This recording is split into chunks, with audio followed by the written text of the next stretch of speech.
2 मिनिटात माझे शब्द मांडणारे करून आपण सर्वजण आपण या एक मिनिट वेळ आपल्याला कमी. स्टेजवरती इथं जमलेले सर्व आदरणीय, आपल्या सर्वांचे लाडके आदरणीय मनोज दादा, आपल्या या व्यासपीठावर असलेल्या सर्वच पक्षातून आलेले आमदार, सर्व संघटनेचे सर्व पदाधिकारी, सर्व सदस्य, सर्व जाती धर्मातून आलेले सर्व, संतोष अण्णा देशमुख या कुटुंबाला न्याय भेटण्यासाठी आलेले आपण सर्वच मान्यवर. मी या व्यासपीठावरती फक्त अण्णा 2 मिनिटं बोलणार आहे, पण घटनाक्रम कसा झाला हे तर मी सांगणार. त्या विंड मिलच्या प्रकारामध्ये बघा बरं का, माणुसकी कशी असती बघा. तो जो वॉचमन होता तो बौद्ध समाजाचा होता. संतोष अण्णा देशमुख हा मराठा समाजाचा होता. जेव्हा त्या वॉचमनला तिथं मारहाण करण्यात आली, तो खंडीचे हे जे वाल्मिक अण्णा कराडचे हे जे गुंड लोक तिथं गेले होते, त्या वॉचमननी जेव्हा तिथं अडवलं तेव्हा संतोष अण्णा देशमुखनी उघड भूमिका घेऊन तिथं त्या माणसाला अडवलं, तिथं हे सगळ्या गोष्टी केलेल्या आहेत. बरोबर आहे की नाही विषय? जे जातीपातीचं राजकारणाला आपल्या महाराज उगा जिल्हा आमचा म्हणतो, आमचा जिल्हा पुरोगामी विचाराचा जिल्हा आहे आणि अधिवेशनामध्ये मी ओबीसी आहे आणि पहिला ओबीसी आहे की ठामपणे म्हणतो ह्या वाल्मिकांना आत टाका म्हणून. आवर्जून आपल्याला इथं सांगेल की या घटनेनंतर गावाच्या लोकांना, सर्वच जिल्ह्यातले सर्व आमदार भेटले आणि भेटल्यानंतर त्यांना सांगितलं अधिवेशनामध्ये आपण तिथं आवाज उठवू. आपण सगळ्यांचे भाषण तिथं बघितले, सगळ्यांनी कळकळून. मी तर विरोधी पक्ष वार्तावरती आहे, पण धसांना तर भाजपमध्ये आहेत ना. आमचे प्रकाश दादा तर अजितदादाकडे आहेत ना. आमचे आवड साहेब तर आमचे, पण छाती ठोकून म्हणण्याला टाका म्हणले ते. आणि सगळ्यात महत्वाचं की सीएम साहेबाच्या जवळचे अभिमन्यू पवार, मी जेव्हा त्यांना ही घटना सांगितली तर सभागृहामध्ये त्यांनी आमची साथ दिलेली आहे. त्या माणसासाठी एक टाळ्या, सगळ्यांसाठी टाळ्या वाजवा. हा काय कोणत्या जातीचा पातीचा हा विषय नाही. सरकारमध्ये आम्ही सर्वांनी मागणी केल्यानंतर त्या सभागृहामध्ये आम्ही सुरुवातीला म्हणलं होतं की राजकारण आणायचं नाही, म्हणून या सर्व लोकांनी आपल्याला साथ दिलेली आहे तिथं.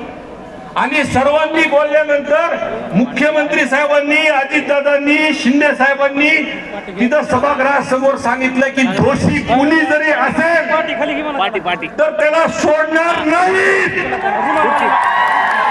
आमचं एक आमदार म्हणून, लोकप्रतिनिधी म्हणून बारीक लक्ष आणणार. तुम्ही ज्या सभागृहामध्ये ज्या पद्धतीने तुम्ही तिथं बोललात, अजून 5 मिनिटं तर अन्न जर तिथं बोलले असते तर सभागृह ढसढस रडलं असतं तिथं. हे सगळं महाराष्ट्राने बघितलंय. त्याच्यामुळं काळजी करू नका. ह्या ज्या माणसांनी, पवार साहेब, अभिमन्यू पवार साहेब, तुम्हाला मी म्हणलं होतं लोकांमध्ये रोष आहे, लोकात शांतता आहे, पण जेव्हा मोर्चा निघेल तुम्हाला दिसेल ह्या कोणता जाती पातीचा मोर्चा नाही. ह्याच्यामध्ये हिंदू, मुस्लिम, बौद्ध, 18 जातीचे लोक सगळे या मोर्चामध्ये. एक माणूस आपल्याला गेलेला आहे, आपल्या घरचा माणूस गेलेला आहे, तिला न्याय देण्यासाठी. आणि ज्या पद्धतीने सभागृहामध्ये सरकारच्या माध्यमातून घोषणा झाली, एसपी साहेबची बदली झाली, ह्या 2-4 दिवसामध्ये कडक कारवाई होती. हे पण प्रामाणिकपणे आम्ही सांगतो. काही अटक झाले, 2 नंबरचे धंदे बंद झाले, पण सर्वात महत्वाचं साहेब की आमची घडीचा काटा एकाच ठिकाणी अडकतो की या वाल्मिक कराडला त्याला फक्त त्या खंडणीच्या गुन्ह्यामध्ये अजून अटक नाही. आवाड साहेब, दुसरी गोष्ट, त्याचं कनेक्शन डायरेक्ट लागतंय त्या खंडणीमुळे 302 मध्ये 19 दिवस झाले अजून सुद्धा त्याला एका गुन्ह्यामध्ये अटक नाही. आणि दुसऱ्या गुन्ह्यामध्ये तुम्हाला सांगतो अजून त्याचं 302 मध्ये कट कारस्थान नेमलेलं आहे, त्याचा तपास होत नाही. बाकीच्या गोष्टी आहेत. आणि मी जेव्हा मतदारसंघातला दौरा केला दसांना आणि दादा, तेव्हा लोकांकडून ही मागणी आली की ह्यांना या वाल्मिकांना संरक्षण हे जे आहे धनंजय मुंडे साहेबांचं आहे. माझी प्रमुखपणे मागणी आहे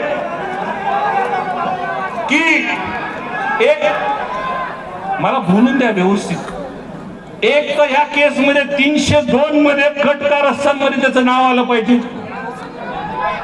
वाल्मिकरांना अटक झाली पाहिजे, ही केस अंडर ट्रायल चालली पाहिजे.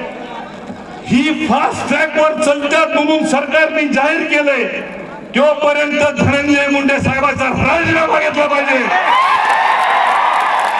ही आमची कळकळीची विनंती आहे साहेब. आमचं काही राजकारण नाही.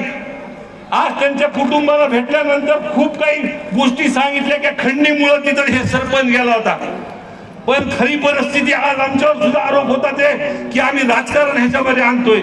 पण आम्ही राजकारणात त्यांच्या घरी जर गेलो साहेब, अजून सुद्धा पत्र्याचे घर आहेत आणि पावसाळ्यात अजून सुद्धा गळत आहे ते घर.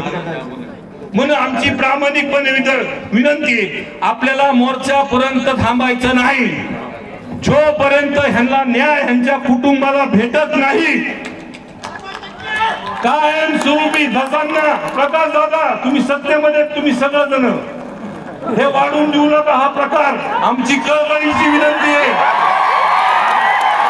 आणि आवर्जून सांगेल की गुन्हा ज्या दिवशी एखादा खोटे गुन्हे आमच्यावरती लोक दाखल होते, ती म्हणजे चॉकलेट चारल्या खालचे ते बांगर कुटुंबीवरती एका महिन्यात 200-300 सात आणि एक अॅट्रॉसिटी. आणि त्या दिवशी सुद्धा तुम्हाला सांगतो 12 तास उशीर लागला, पण आमचे वाघ मनोज दादा तिथं रस्त्यावर बसल्यानंतर त्यांना गुन्हा दाखल तिथं करावा लागला. आणि असाच आम्ही जरी सगळ्या वेगळ्या विचाराचे, भूमिकेच्या, सगळ्या वेगळ्या पक्षात जरी असलो, पण ह्यांना न्याय देण्यासाठी आम्ही एकत्र येऊ, एवढंच या ठिकाणी सांगतो आणि माझे 2 शब्द संपवतो.